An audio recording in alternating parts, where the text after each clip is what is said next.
Aujourd'hui, je me suis posé la question, est-ce que les femmes sont programmées à l'échec? Et pourquoi je me suis posé cette question? Parce que je me suis rendu compte qu'il y avait beaucoup de points communs parmi ces femmes qui avaient envie de réussir, mais qui stagnaient et qui restaient toujours bloquées au même niveau. Donc, dans cette vidéo, on va voir ensemble quels sont les plus gros freins que les femmes ont, en tout cas que moi j'ai remarqué, et qui font qu'elles sont programmées à l'échec. Alors, est-ce que tu t'es déjà demandé pourquoi autour de toi ou dans le monde, très souvent, les exemples de grandes réussites qu'on voit, ce sont toujours des hommes? Bien sûr qu'il y a des femmes, mais majoritairement, ceux qui sont représentés, surtout dans le business, ce sont toujours des hommes.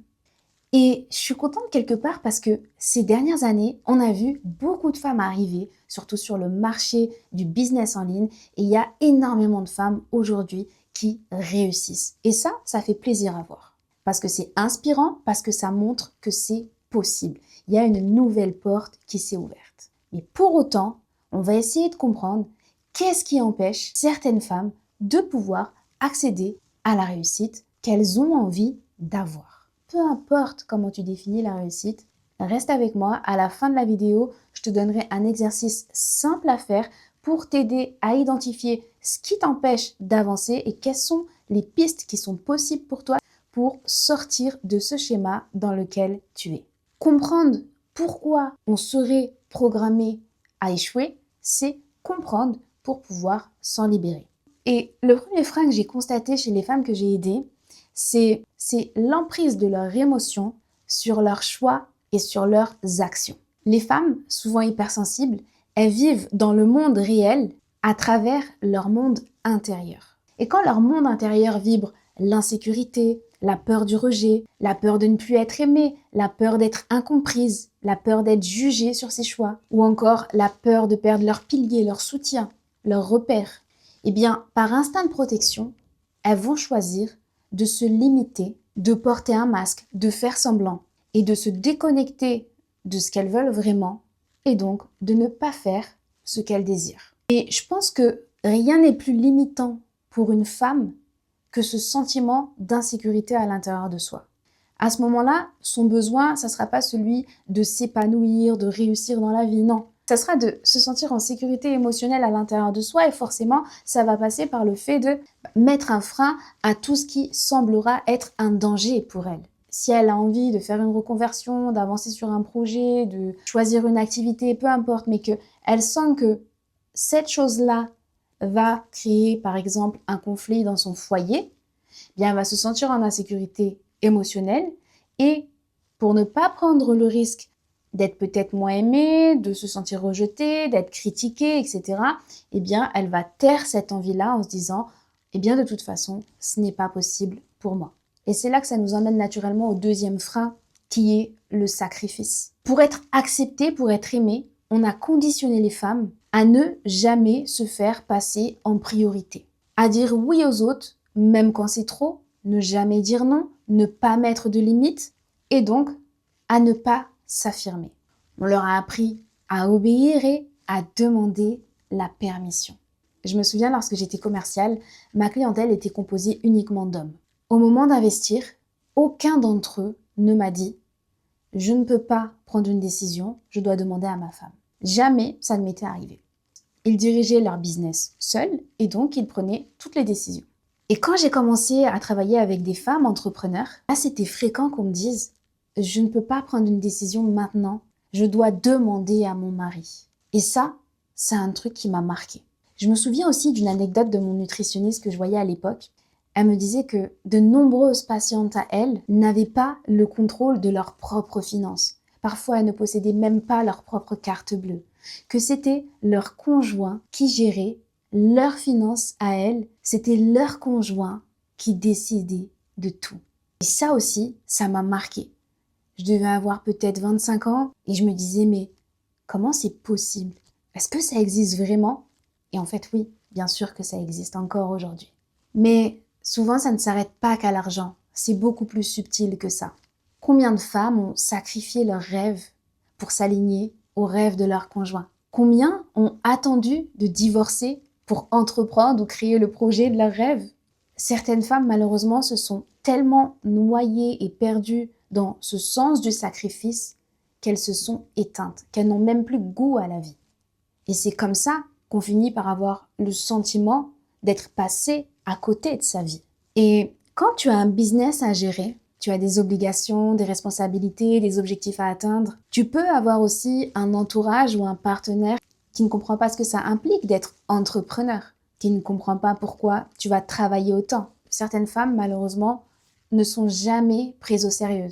On va leur dire, mais ton business, ton projet, c'est un loisir, c'est un passe-temps. C'est ce qui va créer beaucoup de culpabilité chez la femme.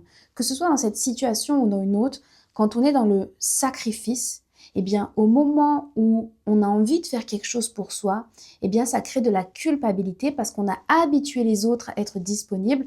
Donc, forcément, quand on ne l'est pas, il y a le lot de critiques qui vient avec le « mais tu n'es pas disponible, mais pourquoi tu m'as dit non ?» Les gens ne sont pas habitués, ils vous ont connu d'une certaine façon. Et donc, quand vous allez essayer de mettre des limites, ben forcément, ça va générer des conflits, ça va être difficile. Et c'est là où vous allez culpabiliser de faire ce qui est bon pour vous. Il y a d'autres cas aussi où freiner une femme, ça permet de mieux garder le contrôle sur elle. Parce qu'on peut avoir peur d'une femme qui s'épanouit sans l'autre, on peut avoir peur d'une femme qui réussit. Il peut y avoir un esprit de compétition, il peut même y avoir de la jalousie. Et ça, c'est des choses que j'ai entendues parmi les femmes que j'ai aidées. Et souvent, c'est avec le temps qu'elles s'en rendent compte. Parce que bien évidemment, c'est toujours de manière subtile.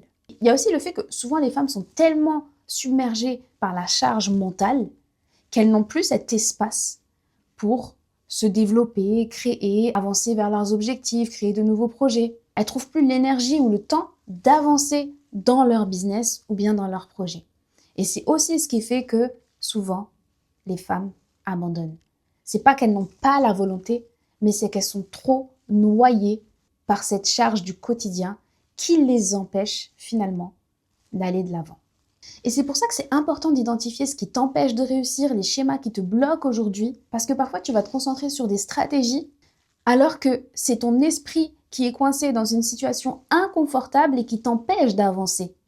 Quand tu as perdu le contrôle dans ta vie, ta priorité, c'est de te stabiliser déjà intérieurement, émotionnellement, d'avoir de la clarté sur ce qui te freine réellement, pouvoir analyser ta situation, poser un cadre et créer un environnement propice à ta réussite. Si tu essayes de créer quelque chose à partir d'un esprit qui est confus, oppressé, ce qui sortira de toi portera forcément les traces de ton fardeau intérieur.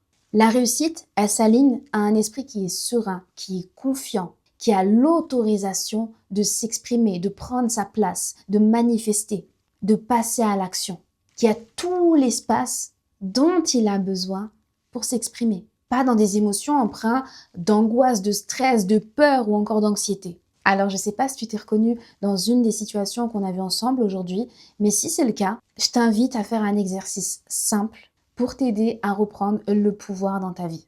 Prends une feuille, un stylo et note.